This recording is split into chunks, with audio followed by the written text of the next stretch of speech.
Hey everybody, thanks for tuning back in for part 2 of our dramatic reading series brought to you this summer virtually. I am Mary Beth Martin, 4-H agent for Bedford, and we are partnering with our friends in Bottom Top 4-H to offer this awesome online format.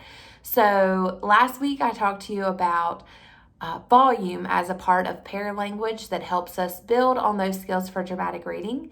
This week, we're talking about articulation. So what exactly is articulation?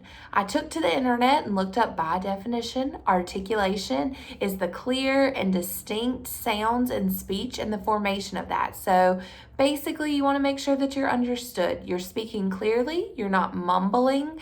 You want to make sure that everyone in your audience is able to understand you. But also with articulation, you do want to make sure that you're able to pronounce the words that are going to be in your reading.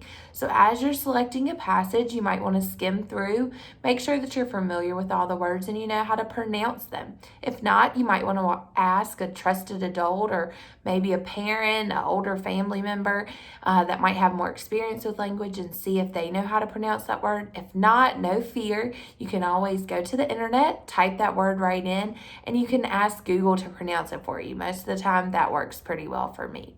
So articulation is a huge component because if people aren't able to understand you, you might lose their attention. They might not be as likely to listen to understand.